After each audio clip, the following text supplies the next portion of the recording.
Olá, tudo bem? Está no ar o Diálogo 360, o seu novo videocast favorito. Aproveito para te agradecer, você que já se inscreveu no canal, que compartilha os nossos vídeos, o nosso conteúdo por aqui. Quero começar a edição de hoje agradecendo aos nossos patrocinadores. Não é possível fazer esse videocast sem o apoio dessas empresas. Aproveito para agradecer a Fisiolook, a clínica de fisioterapia, tá na Zona Leste aqui de São Paulo. Tem tudo de fisioterapia por lá, reabilitação neurológica, ortopédica, tem pilates, RPG, acupuntura, e você entra em contato com eles através do Instagram, @Fisiolook. Tem também o telefone, você pode ligar ou mandar mensagem pelo WhatsApp, mesmo telefone, mesmo número, 11 2193 3583, 11 2193 3583, e o site é www.fisiolook.com.br. Nós também agradecemos demais a parceria e ao apoio, o patrocínio da farmácia de manipulação Empório Magistral. É fácil, entrega em todo o Brasil, super descomplicado para você enviar o pedido médico, enviar sua receita ali do produto manipulado que você precisa fazer e receber o orçamento pelo WhatsApp. A entrega, já falei, no Brasil todo, então assim, descomplicado, super facilitado. A farmácia que tem aí 20 anos já de história, 20 anos de mercado, sob os cuidados da excelente doutora Silmara Spinelli, a farmacêutica responsável. Então vou deixar os contatos aqui, o telefone é 11 50 89 5123, 5089 5123, lá no Instagram, @Empório Magistral, e o site www.emporiomagistral.com.br, essa empresa parceira, farmácia de manipulação Empório Magistral, marcando presença aqui conosco no Diálogo 360. Meu muito obrigada aí aos nossos apoiadores, nossos parceiros, patrocinadores. O diálogo de hoje vai ter oportunidade de falar sobre algo que está assim na mídia e situações que talvez a gente não gostaria de ter que abordar. Muito sobre ética médica, do que pode, o que não pode, situações fatais que aconteceram recentemente e que a gente vai ter a oportunidade de abordar com ele, o nosso convidado, Dr. Alexandre Kataoka, médico, cirurgião plástico, conselheiro do CREMESP. Doutor, que alegria ter você aqui nessa minha nova jornada, você que já é o meu consultor de assuntos de ética médica, assim, há uma década ou mais. Obrigada por ter vindo. Não fala tanto tempo assim, né, que senão... Denuncia a nossa cidade. Na cidade, mas poxa, Denise, obrigado, assim, eu fico extremamente feliz em estar aqui nessa sua casa nova, e que bela casa, e assim, é muita sorte mesmo para você. É sorte porque, assim, competência a gente já sabe que você tem, então eu fico felizaço de estar aqui, e obviamente, todas as vezes que você precisar, a gente estará aqui com você. Muito obrigada, viu? Faz um tempinho aí que eu te entrevisto. Já. E é sempre assim, a gente fala de temas atuais, coisas que estão acontecendo e que, na verdade, muito do que se fala, né? Pode postar antes e depois, aí depois vem uma resolução, muda o que, né? Coloca ali, moderniza uma coisa, e eu vejo... você muito coerente com aquilo que você sempre falou, do teu posicionamento, e você não é só conselheiro do CREMESP, a gente vai ter a oportunidade de falar o que faz um conselheiro do CREMESP, né? Mas você é médico cirurgião plástico atuante, então você tem também os teus pacientes, você opera, né? Sim. Então você também tá ali no mercado com outros profissionais, e muita gente chama de concorrentes, e eu nunca ouvi você falar sobre concorrência, nunca te ouvi usar esse termo, né? Então, eu queria que você falasse um pouquinho pra gente sobre o que mudou, né? Muita coisa mudou, pensar de uma década pra cá, as redes sociais, os médicos se colocando nas redes sociais, e num trabalho, assim, que na maior parte é belíssimo, porque a informação tem que chegar, né? E nada substitui a consulta quando é você que quer operar. Você tem que passar por uma consulta. Não adianta encher caixinha de pergunta dos médicos que se colocam à disposição para responder, que aquela informação, ela é mais geral, ela é mais genérica. nada vai substituir, continua não substituindo a palavra com o doutor Alexandre Kataoka. Bom, eu fico feliz, toda vez que a gente bate o papo, eu fico muito feliz porque é isso, né? A gente tenta abordar o máximo do que é a ética médica, né? Eu me formei já há mais de 20 anos, né? Tô com 21 anos de formado. E assim, eu tento ser coerente naquilo que eu falo desde quando eu me formei, né? E de fato você me entrevista há mais de uma década e a gente tenta sempre falar a mesma coisa, né? Que a premissa é, nós somos médicos, né? Nós não somos vendedores. E a gente tem que colocar, sim, a medicina acima, não a venda acima de tudo. Quando a gente fala de ética médica, nós temos que sim respeitar o que fala o nosso código de ética. Pode ser arcaico, muitos médicos falam, é arcaico, tá errado, tá isso, tá aquilo, mas é aquilo que nos rege, né? É a nossa profissão, o que rege a nossa profissão é o que está escrito ali, né? Mais recentemente, e eu tive a felicidade de fazer parte do grupo que reescreveu o Código de Ética Médica, né? E nessa nova resolução, a 2336, que saiu em 23 e que foi promulgada mesmo em 24, e que faz pouquíssimos meses que está em vigor, né? Que muito se falou do antes e depois, muito se falou de resultado, até pode mostrar, só que pode mostrar de uma maneira ética. E o que é uma maneira ética para o paciente? Não é só demonstrar um resultado, né? Por quê? Nós não vendemos resultados, e é isso que a gente tem que deixar bem claro. A medicina não é venda de resultados, seja qual área da medicina for, a gente tenta fazer o melhor. Nós médicos tentamos fazer o melhor. O que a gente pode prometer é, eu vou fazer o meu melhor. Mas nem sempre o meu melhor vai atender a sua expectativa.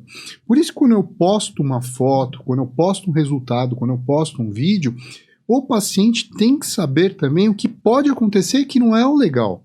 Infelizmente a gente não quer, mas acontece. Então uma cicatriz que não fica bonito, que é uma cicatriz hipertrófica com queloide, uma necrose, um alargamento de cicatriz, tudo isso a gente tem que informar para esse paciente. Por quê? Senão entra naquilo que a gente chama da negligência informacional. E nós médicos somos obrigados a esclarecer tudo para os nossos pacientes. Então essa coerência, né, que você bem disse, é isso. É a gente tratar o nosso paciente como a gente gostaria de ser tratado e não ludibriado. Quando a gente vai querer, e mais uma vez, não é compra, mas quando a gente vai comprar um produto, a gente quer estar satisfeito com aquele produto. Quando o paciente nos procura, e seja qual for a área da medicina, ele quer ficar satisfeito com o atendimento médico, com o tratamento do médico. Só que já desde o começo você começa a ludibriar, enganar esse paciente, pode ter certeza que lá no fim ele vai ficar muito triste, ele vai ficar descontente. Então, é isso que desde o começo, até antes de eu ser da diretoria da sociedade, depois como perito e agora mais recentemente como conselheiro, né, a gente busca isso, né, trazer para a população, trazer para o judiciário, trazer para todo aquele espectro de pessoas que a medicina é algo sério. Embora, como toda profissão tem meia dúzia que fere a imagem, que deixa uma imagem maculada, a grande maioria dos profissionais é profissional sério, não é o profissional que faz a coisa errada. Então, é isso que a gente tenta deixar, né? É esse legado que a gente tenta deixar e vai tentar deixar sempre, é o recado que a gente deixa, tá? Que o profissional médico, de uma maneira geral, é sério. Um ou outro que mancha. E aí, é importante que quem está assistindo, procurar quem é o sério. Me corrija se eu estiver errada, mas sempre pôde, mesmo antes dessa resolução aí do antes e depois, sempre pôde mostrar lá em consultório alguns resultados, algumas fotos. Claro que mesmo assim, acho que a paciente tem que permitir, o paciente tem que permitir fazer isso, mas sempre pôde. Estou em consulta, quero operar com você. Cada cirurgião tem a sua assinatura, né? Então, eu tenho observado até assim, por exemplo, eu vou dar o exemplo da abdominoplastia aqui. A altura daquela cicatriz, que é uma cicatriz grande, né? A altura da cicatriz, o formato dela, se é mais do formato asa delta, se é mais retinho, é a assinatura do profissional, né? E a gente, como paciente, a gente pode também escolher como a gente quer a assinatura ali, né? Então, não gostei desse jeito, vou procurar um outro profissional. sempre foi permitido ver essas imagens lá no consultório, que isso não fosse público, preservando sempre identidade, claro, isso acho que nem tá em questão aqui, mas sempre pôde mostrar, certo? Passando em consulta. Sim, desde que o profissional também mostrasse, explicasse, deixasse bem claro que aquele resultado não é daquela pessoa, né, que seria você, por exemplo, vou fazer uma cirurgia, é em você, vai ficar assim? Não. Isso é para você ter uma ideia. E que resultados que poderiam ser resultados insatisfatórios poderiam acontecer. Então, isso é obrigatório em toda consulta médica, você explicar os riscos e os benefícios daquele procedimento que você vai fazer. Infelizmente, o que a gente vê em alguns casos, que são só explicados os benefícios ou somente mostrados os benefícios. E isso está errado. Isso está errado perante a nossa ética e isso está errado perante o judiciário.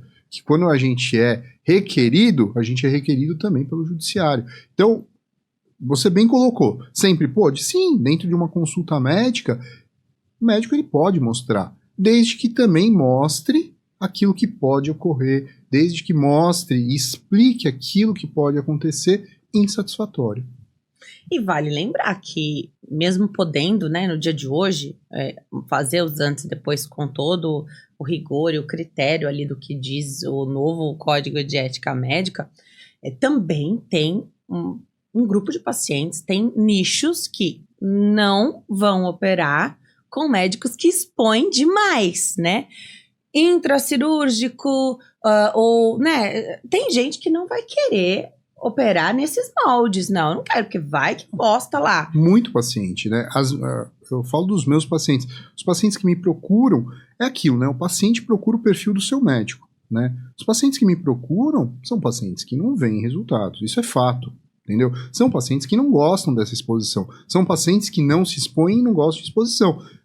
É diferente, e tem nicho para todo mundo. A questão é, fotos e vídeos de intraoperatório que são demonstrados na internet, isso não pode e nunca vai poder, tá? Porque isso fere alguns princípios éticos básicos, né?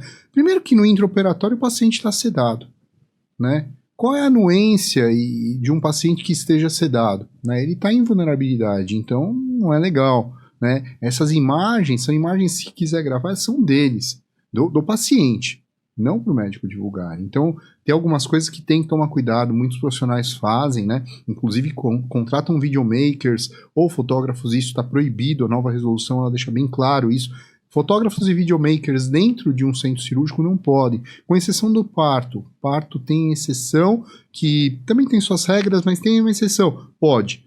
Agora, o resto das cirurgias não pode ter videomaker, nem tampouco fotógrafo. Por quê? Você aumenta o risco, né? Quando você tem um outro profissional, que não é um profissional treinado, que não é um profissional da área da saúde, que está dentro de um centro cirúrgico, há um risco maior de você estar levando uma infecção para aquele ambiente, que é um ambiente controlado. Você tem um risco maior de aumentar o tempo cirúrgico, e a gente sabe por trabalhos que quanto maior o tempo cirúrgico, maior é o risco dessa cirurgia. Então, a gente tem algumas coisas que não é porque é frescura, tem um porquê, né? E naturalmente vocês já fazem um registro que eu acho que ele é para proteção legal, né? O registro, se eu não me engano, é com fotos, e é possível fazer isso, do quanto que foi retirado de gordura do paciente, né? Então, ali tirou uma parte, um tecido, uma sobra de pele, mamas. Então, há um registro, pesa, põe na balança, tira foto com esse peso, né? É um registro, parece que legal, assim, até para uma proteção das duas partes. Ah, mas o que foi feito, né? De repente o paciente não vê tanta diferença. Ah, será que foi feito? Não, calma, você tem os registros ali. Isso sempre foi feito, isso continua sendo feito e tem que fazer. Tem que fazer. Isso faz parte do prontuário médico, né? Essas anotações, né, e pode ser através de fotografias também, faz parte do documento médico, que é o prontuário médico. Nas anotações daquilo que foi retirado, as anotações daquilo que você está mandando para anátomo patológico, até o final da cirurgia você fotografar, isso faz parte do seu prontuário médico. Isso não está errado. Desde que você deixa essa guarda desse prontuário médico e essas fotos, essas imagens, elas não valem. Por quê? Hoje nós temos a LGPD e ela é bem clara quanto a isso. Prontuário médico, você contém dados sensíveis do seu paciente. E uma vez que esse dado sensível, você é somente o fiel depositário desse dado, vazou, você é o responsável. Porque é do paciente, o prontuário é do paciente, Exatamente. A Lei Geral de Proteção de Dados, quanto a esses dados, né, que é o prontuário médico, ela é bem clara, né? E há pouco tempo atrás, a gente começou a ter os processos envolvendo a LGPD e hoje tem um monte de processos sobre isso. Então, o médico ele tem que guardar, a instituição de saúde, o hospital, a clínica, tem que guardar esses prontuários, e fotografia inclui nisso, tem que estar muito bem guardado para não ter problema. Eu gosto muito de falar que, e aqui eu vou aproveitar a questão da cirurgia plástica, porque a pessoa tá bem, pensando numa cirurgia plástica exclusivamente estética, tá? Com fins exclusivamente estéticos, abordando essa questão aqui. A pessoa tá bem, ela quer ficar melhor, e é uma coisa muito individual, muito particular, né? Não tem garantia de resultado, isso já tá claro, mesmo que você tenha acompanhado todo o histórico e conhecido várias pessoas que operaram com esse cirurgião, não tem como garantir resultados semelhantes, parecidos? Não tem. As intercorrências podem acontecer, mas me chama muita atenção que não é só a queixa estética que deve se levar em consideração, e aí exige muito da competência e da experiência do cirurgião, porque se aquela pessoa que tem queixas e que quer se submeter é uma candidata para o médico, ela é sim uma candidata a fazer aquele tipo de cirurgia. Se ela não tolera algumas situações, talvez não seja o momento de operar. Não, ela só quer se a cicatriz ficar imperceptível. Pode acontecer de ficar? Claro que pode. Mas existem muitas cicatrizes difíceis e não dá para garantir. Isso que você colocou é fantástico, que são os resultados reais, né? E muitas vezes a quebra dessa expectativa com a realidade é que gera o problema do relacionamento médico-paciente, né? E o que é o que a gente muito vê, tá? Mais uma vez, essa habilidade que muito bem você colocou do médico em saber diagnosticar isso é que vai, no final, dar satisfação desse paciente. Por quê? Pacientes que têm essa exigência de resultados irreais ou de expectativas muito elevadas que podem não acontecer, são pacientes que você obrigatoriamente tem que cortar. Ou cortar ou fazer uma avaliação com outro profissional, psicólogo, um psiquiatra. Por quê? São pacientes que certamente darão problema lá no futuro, no pós-operatório. Então, mais uma vez, a avaliação através de uma anamnese bem feita, uma consulta bem feita, pode ter certeza que muitos desses problemas a gente consegue resolver não operando alguns pacientes.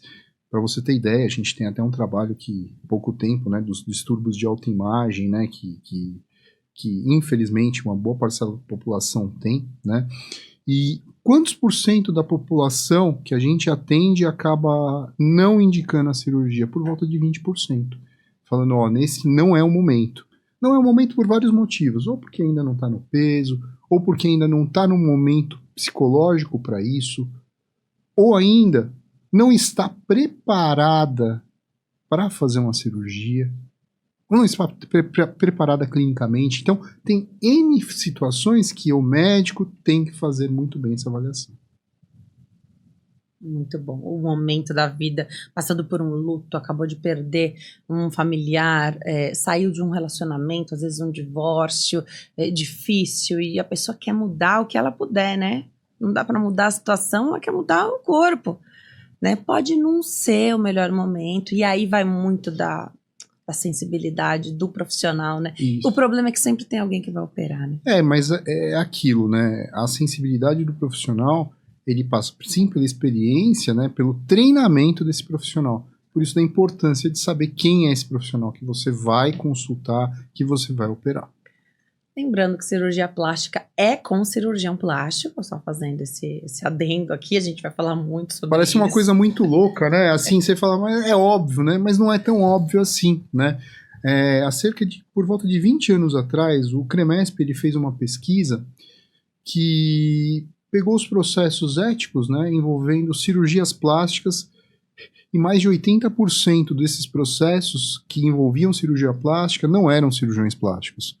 Olha que coisa absurda, Então, quem estava fazendo cirurgia plástica não era um cirurgião plástico e dava problema, tá? Obviamente, esse índice hoje não é o mesmo, tá? Hoje a gente vê que o que é reclamado, sim, tem uma boa parcela que é de cirurgião plástico, mas ainda muita gente não é cirurgião plástico e está fazendo cirurgia plástica. O caminho é longo, né? Bem, Relembra pra mim, 6 anos só de medicina. só de faculdade de medicina, hoje são 3 anos de cirurgia geral, mais 3 anos de cirurgia plástica. Obrigatoriamente tem que prestar a prova do título de especialista para você conseguir esse título de especialista, registrar no CRM e ter o RQE, que é o Registro de Qualificação de Especialista. Somente assim o médico pode ser chamado de cirurgião plástico, senão, não pode. Ótimo. Durante esses 10 anos mais que te encontro para fazer entrevistas, abordei muito a tua experiência como perito. Muita gente falou de erro médico. Tá, hoje melhorou um pouquinho essa questão da informação, do que a gente chama de erro médico, de saber que erro médico não é só do médico, mas Sim. de uma equipe toda de saúde ali. Olha, Denise, ano passado, salvo engano, ano passado, a Justiça, né, o Tribunal de Justiça, ele tirou a expressão erro médico, né? Por quê? Justamente por essa confusão, né? Tudo era erro médico. Então, odontólogo, fisioterapeuta, farmacêutico, erro médico. Ou muitas vezes não tinha erro nenhum e era erro médico. Qualquer coisa relacionada à saúde aparecia lá na tarja, né? O que era erro médico. Hoje não tem mais isso. São problemas relacionados a serviços de saúde, ou etc. Mas serviços relacionados à saúde. Isso é bom, tá? Porque tira um pouquinho o estigma de tudo ser erro médico, porque nem tudo é erro médico, tá? O que a gente vê hoje é que a informação, ela tá sim mais universal. As pessoas sabem um pouco mais, elas conseguem um pouco mais. Todo mundo tem smartphone, né? Todo mundo consegue dar um Google aqui e procurar a informação. Mas nem sempre essa informação é uma informação de um conteúdo bom, né? De uma fonte confiável, ou mesmo que um conteúdo que você fala, olha, é legal, tá? Então muita gente procura antes de... Teve um problema. Antes de falar com o seu médico, já procura no Google, ele errou. Porque aparece N coisas que, o médico não fez isso, por isso que está dessa maneira. E muitas vezes não é assim.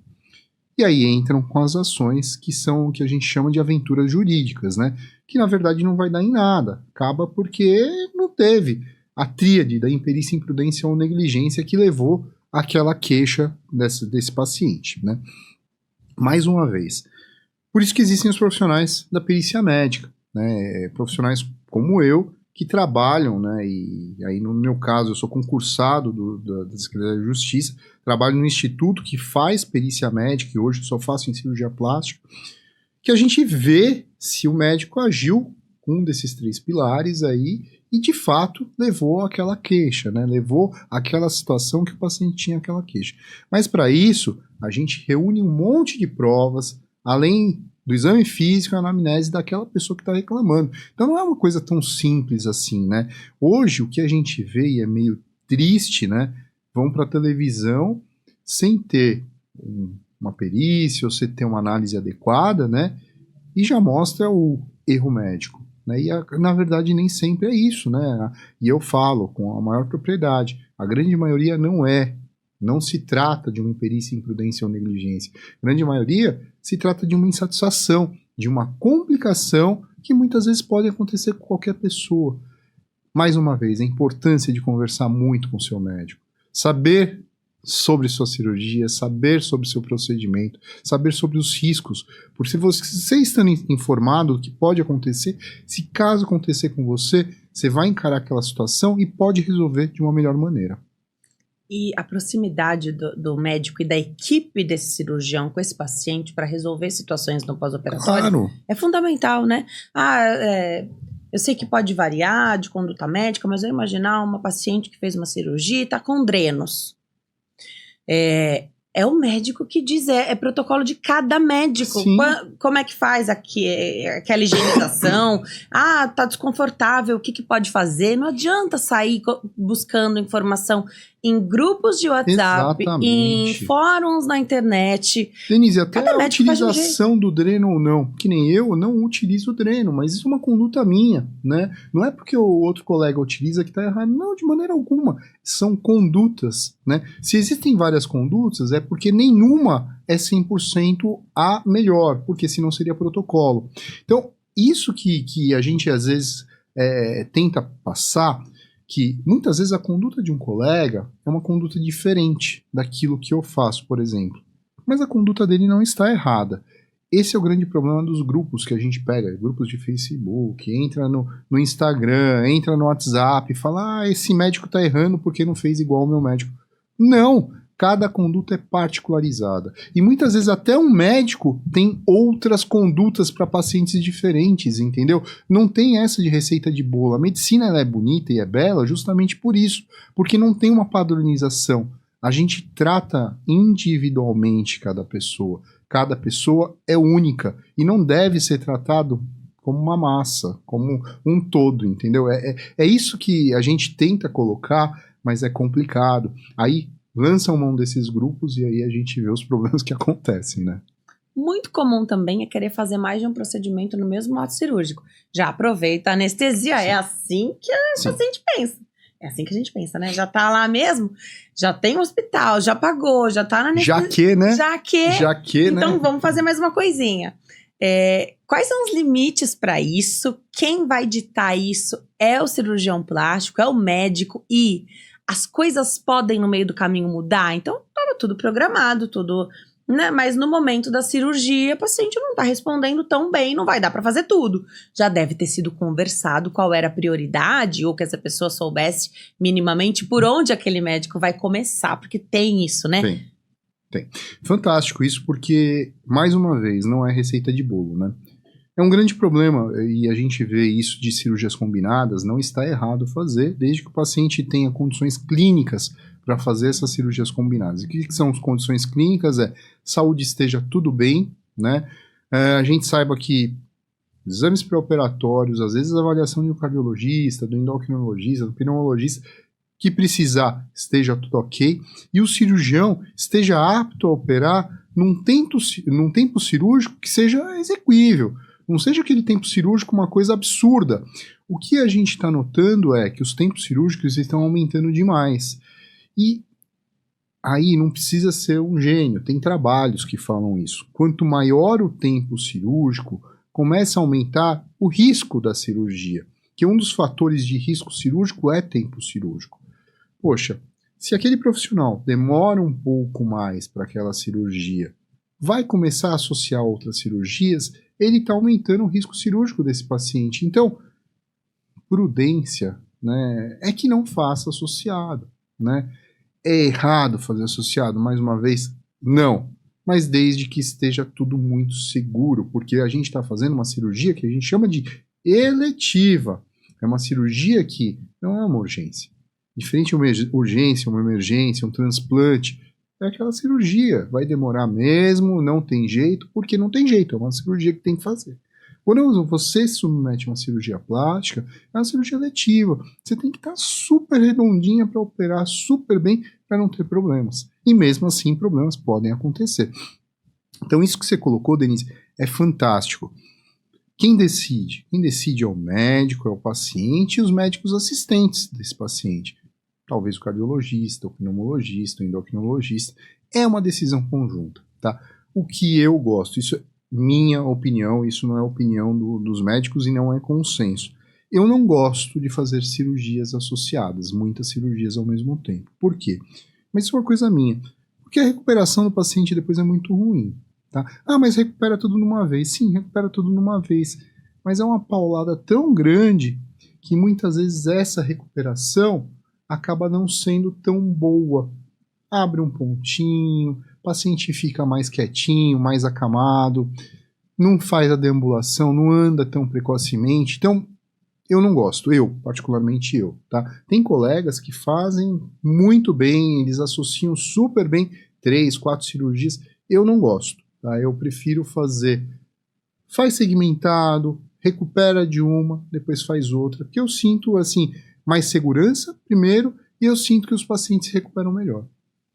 Muito legal que você falou que é uma decisão conjunta, porque pode ser que o médico se sinta muito confortável em fazer aquele pacotão cirúrgico, só que a paciente não tem esse tempo para se recuperar. Às vezes ela, não, eu prefiro fazer menos e poder voltar à rotina mais rapidamente e me organizo de maneira fragmentada, né, segmentada ali para fazer essa cirurgia, mas me recupero rapidinho de cada uma. Ótimo, exatamente, né? Então isso. também pode ser um critério, olha, não pode me atropelar tudo de uma vez. Mas isso é conversado na consulta e tem que ser conversado. Qual o período que você tem que você pode ficar em resguardo? Ah, doutor, eu tenho 10 dias. Olha, para 10 dias a gente consegue fazer isso.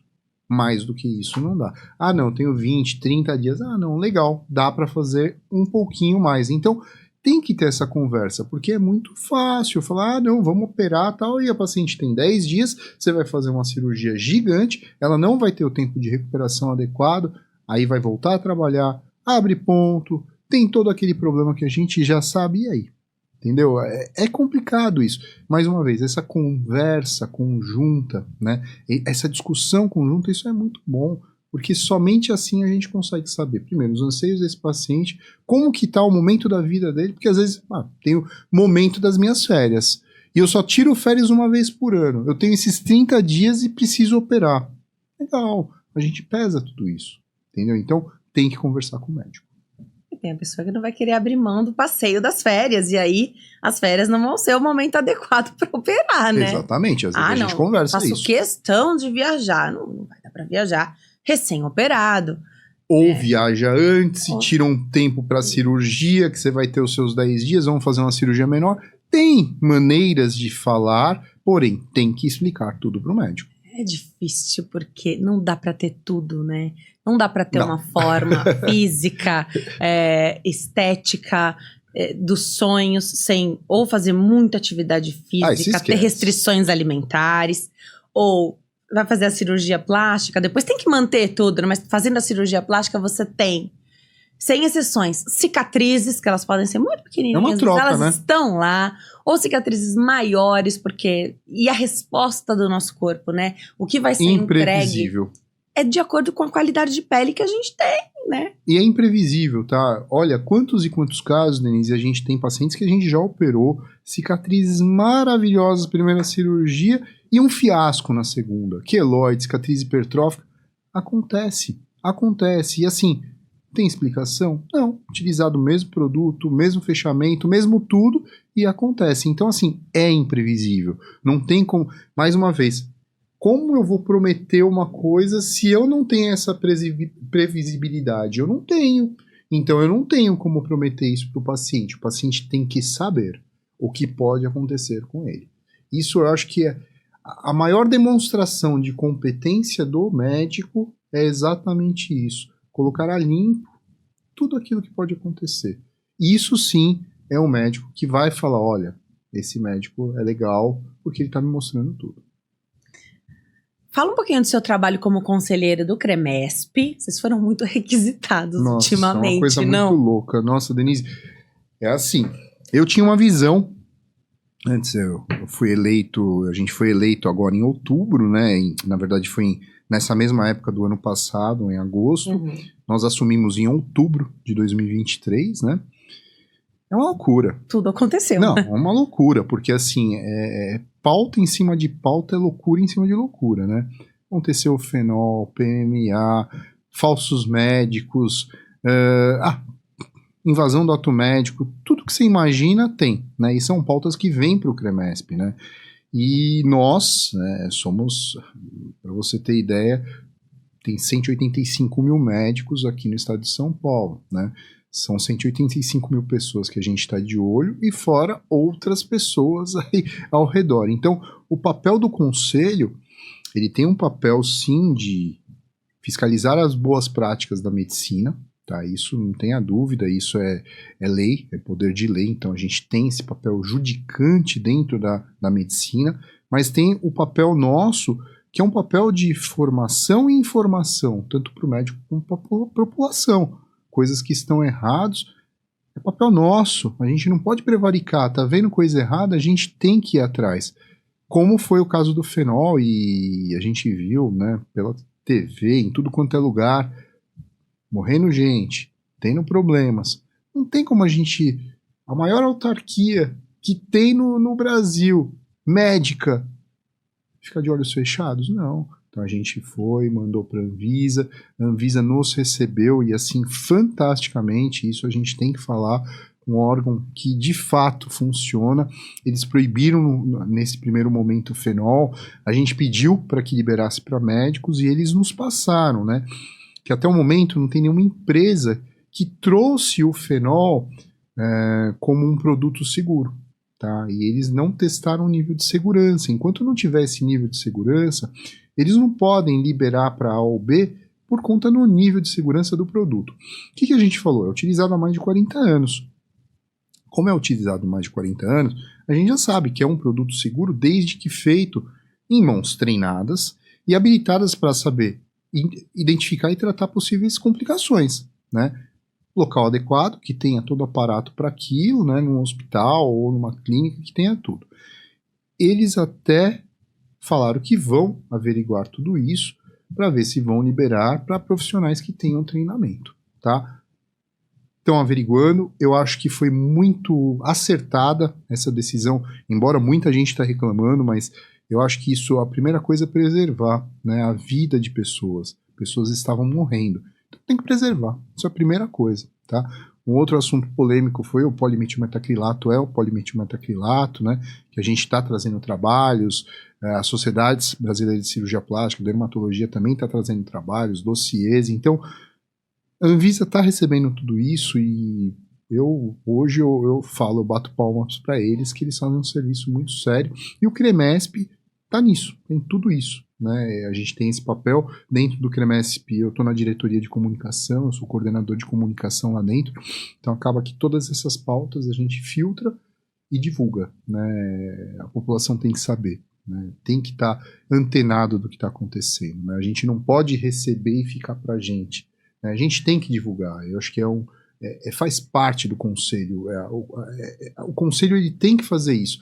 Isso é uma publicidade, mas é uma publicidade não é para o conselho, para fazer nome do conselho, não é isso.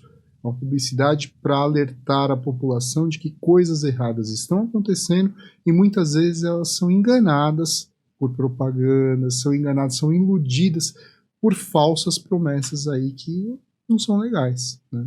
Que bom que você está à frente da comunicação, porque precisa de pessoas que saibam falar fácil, de maneira assertiva, que fique fácil para o público entender, né? Você não está falando só para médicos, você está falando com a população em geral, né? Embora seja um conselho médico, né? Mas a gente, quando fala em termos de CREMESP, né? É para falar para todos. A gente busca o órgão justamente para ter essa informação oficial, né? Então, isso é muito legal. Eu tenho observado, né, mesmo antes da proibição, já depois do acontecido, muitos profissionais não usando mais o fenol, né? Porque um paciente com medo de fazer qualquer tipo de procedimento já é um problema, né? Sim. E a gente começou a ver, Nise, que não foram casos isolados, não. Começou a pipocar. Mas fulano teve. Teve outro óbito. Então, começa a vir uma avalanche de casos de coisas que estavam acontecendo e a gente não estava sabendo, né? Então, assim, o que eu vejo é, em primeiro lugar, a proteção da população. Mortes que deveriam ser evitadas têm que ser evitadas, né? A gente não pode deixar a coisa, flui. Não, flui nada. Você viu coisa errada, tem que ir atrás. O PMMA, que é o polimetilmetacrilato que você falou, ele não é proibido. Não, ele não é proibido, ele tem o registro da Anvisa, tá? É assim, ele foi desenvolvido, né, e até o que está na bula dele, num primeiro momento para lipodistrofia do HIV, né? Quando eu fazia residência, lá nos começo dos anos 2000, tinha muita lipodistrofia do HIV. Então a gente tinha um ambulatório específico para lipodistrofia do HIV, por quê? Os antirretrovirais, o AZT, o 3TC, os esquemas causavam uma lipodistrofia muito grande. Então o que a gente fazia? A injeção de polimetilmetacrilato em pequenas quantidades, de 3, 5 ml, Ótimo, por quê? A imunogenicidade desses pacientes não fazia uma reação de corpo estranho. Então o produto ele foi muito bem utilizado, otimamente utilizado. A questão é, por ser um produto um pouco mais barato, o pessoal viu, opa, um preenchedor legal, barato, vamos colocar em tudo quanto é lugar. Começaram a usar grandes quantidades.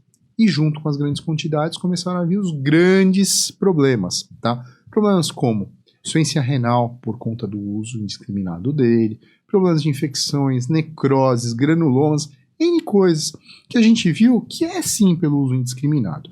E hoje, esse negócio da lipodistrofia do HIV acabou. Os antirretrovirais novos, eles não causam mais isso. Tanto que a Sociedade Brasileira de Infectologia já trouxe parecer pra gente, falando, olha, a gente não vê mais. Tanto que não há mais ambulatório de preenchedores para antirretrovirais, entendeu? Então, assim, a gente não vê mais o porquê de você ter um uso de um preenchedor que pode causar tantos e tantos problemas e tá aí, liberado. E é isso que a Anvisa tá pesando. Mas, por enquanto, ele tá liberado? Tá liberado para pequenas quantidades. É isso que diz a bula. Tá? Além disso, o pessoal que tá fazendo 200, 300, 400, 500 ml não tá correto. No rosto, nunca. Então, no rosto, salvo as exceções da lipodistrofia do HIV ou pequenas deformidades, isso tem, tá?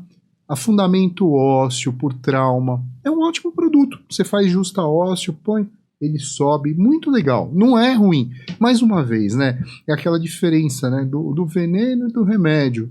É a dose, né? A dose que você utiliza é a maneira que você utiliza. Se é uma coisa que é para ser via oral e você injeta, você vai matar. E o mesmo medicamento que é inócuo. Tá entendendo? Então, assim, o que a gente vê é a maneira que está sendo utilizado. Só que, assim, infelizmente, o que a gente vê, como que funciona no Brasil, ou proíbe ou não proíbe. A coisa dá certo ou não. Infelizmente, tá? Seria muito mais fácil, ó, para esse caso, para isso, acabou. Só vai ser vendido para isso, mas não é assim. Porque aí a venda indiscriminada, todo mundo compra, passa para um, passa para outro, e volta tudo a mesma estaca, a estaca zero. Para terminar, existe uma crítica muito forte sobre vocês médicos, que é dos profissionais outros de saúde não médicos e até algumas pessoas da população geral, que é eles querem fazer reserva de mercado, tudo só médico pode fazer, a lei do atomédico, etc. O que você diz sobre isso? Cada conselho, né? Também das outras profissões de saúde, não médicos, vão deliberar ali sobre Sim. o que pode e o que não pode. E como fica essa questão? Porque vocês sofrem críticas mesmo com relação a isso sempre, né? Cada conselho tem suas resoluções. Todas essas resoluções são infralegais. Nós temos uma lei maior, né? Que é a lei, que muito bem você colocou, a lei do ato médico, que alguns artigos na época de 2013 foram revogados, né? Outros não. Então tem especificamente o que o médico, o dentista faz, que pode fazer, né? Mas eu tenho uma opinião e assim, mais uma vez, essa é a minha opinião, não é a opinião do conselho, tá? Isso eu gosto de deixar bem claro, que aqui eu tô falando como Alexandre e não como Sim. conselheiro. Para mim, cada profissional, ele deve ser responsabilizado por aquilo que faz, né? Para a gente ter uma responsabilidade por aquele procedimento que a gente faz, porque assim, se você treina um macaquinho para fazer um preenchimento, ele vai fazer e vai fazer muito bem feito. A questão é ele saber indicar e saber identificar e tratar a complicação. Essa é a diferenciação de um profissional bem treinado. Essa é a diferenciação. Se profissional A, B ou C tem esse treinamento de identificar e tratar a complicação, rodando retalho, fazendo... sem problema algum, que faça o procedimento. Ele tem essa capacitação dentro da matriz de competência dele, da graduação e da pós-graduação, lato, estrito sensu, ok, faça, mas arque com as consequências, resolva as complicações e, no futuro, se tiver qualquer outra complicação maior, até mesmo um óbito, que assuma aquilo. Porque hoje o que a gente vê deu problema, quem resolve o problema? Vai pra gente. É o cirurgião plástico, é o dermatologista, é o cirurgião de cabeça e pescoço, é o cirurgião torácico, e que infelizmente chega no absurdo de, no final das contas, quem vai assinar o atestado de óbito somos nós. É triste isso, mas é o final. Quem assina o atestado de óbito é a gente, tá? Quer fazer? Sem problema. Ônus e bônus. Assumam as responsabilidades. Quando cada um assumir suas responsabilidades, eu não vejo problema. Porque assim, é muito legal, né, você fazer um procedimento que é dito minimamente invasivo, que não é minimamente invasivo, é invasivo, e só ter os bônus, né? E não ter ônus nenhum. Você sempre falou isso, sempre se posicionou dessa forma, por isso é muito bom te entrevistar e saber das tuas convicções, do teu posicionamento. Do minimamente invasivo, cirurgia simples, assim, termos que você sabe e quem acompanha minha carreira já há tanto tempo sabe, não tem cirurgia simples. Não Pode existe. ser um médico muito bem treinado e que ele faz aquela cirurgia todos os dias, mas é sempre uma situação nova, porque é uma pessoa nova, é um dia teu diferente, a gente não tá igual todos os dias, né? Então, é tão... é banalizar, difícil falar a banalização, que é né? simples, que é mínimo, que é... Tudo bem, às vezes é uma incisão menor, a recuperação é mais rápida, é melhor, maravilha, mas alguns termos, e até mesmo da cirurgia plástica, você sabe, não, mas é só uma cirurgia plástica. O quê? É uma cirurgia. Vai te derrubar e você precisa fazer a tua parte, senão não adianta ter o melhor profissional, a melhor técnica, né?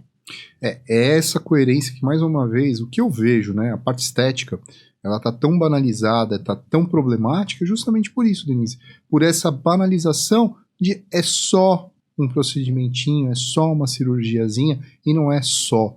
Aquilo é um procedimento que tem os seus riscos associados, tem seus benefícios, sem sombra de dúvida, mas tem os riscos associados. E quando acontece com você é o 100%, né? E aí é o problema, tá? Então, mais uma vez, não banalizem isso, né? Hoje, com o afinamento de cintura, com remodelamento costal, aumento de músculo com enxertia de gordura intramuscular, foram até pareceres que eu estou sendo extremamente criticado. Você não tem noção, até ameaça eu estou recebendo, ameaça mesmo, recebendo por conta de cirurgiões plásticos que fazem esse tipo de tratamento ou vendem cursos, os caras ameaçam. Mas assim, a gente tem que partir, não é da nossa cabeça, isso daqui vem de uma câmara colegiada, uma câmara técnica, conselheiros, são pessoas que têm um gabarito muito grande, né? A gente tem que fazer o que está dentro da ciência, e medicina é ciência. Se a gente começar a fazer experimentos em humanos, já passou a época, o Código de Nuremberg ele deixou bem claro, experimentos em humanos só com termo de consentimento e comitê de ética e pesquisa. Somente assim você pode fazer certos experimentos. E tem experimentos que não devem ser feitos em humanos. É assim que funciona a ciência. Só que hoje, pleno 2024, existem médicos que ainda fazem experimentos em humanos e cobram esses experimentos. A gente não pode ser conivente com isso. Para saber se o médico que você está buscando, se o médico que você se consultou, se ele é médico mesmo, se ele é cirurgião plástico, tem um caminho. Então, entre no site cfm.org.br, cfm.org.br. Não sei quantas vezes eu já acessei esse site. Nossa, porque, imagina, tudo. Entrevistando médicos há tanto tempo e nos últimos 10 anos, talvez 8 anos, já com a rede social muito forte, né? Qualquer um pode dizer que Doutor, é qualquer coisa, né? E às vezes é até difícil. Você entra no perfil, tem o DR, mas fica difícil dúvida, saber, né, se é médico ou se é uma outra especialidade que às vezes te dá o DR, ou se ele tem um doutorado e ele é sim doutor mesmo, sim, mas fica difícil saber. É médico ou não é médico? É médico, não é? Né? Então, eu não sei, assim, acho que se pesquisar no histórico do meu computador, do celular, o que mais tem é pesquisa. E fica aqui o incentivo para que os médicos também registrem suas especialidades no CFM, porque ajuda o público que está buscando também, né? Tem muita gente que tem pra o ver título, se é especialista mesmo, né? Tem o RQE, são 2 números, é o CFM, o CRM, né? E tem o RQE, você pode ter alguns títulos de especialista, né? Você pode ter mais de um, mas registrem, porque fica mais fácil para o profissional, no meu caso é profissional de comunicação, né? Mas para quem está em casa, o público em geral, a saber se é mesmo aquilo que o profissional disse que é, ou que a amiga disse que é. Quem é aquele indivíduo, não né? Não é.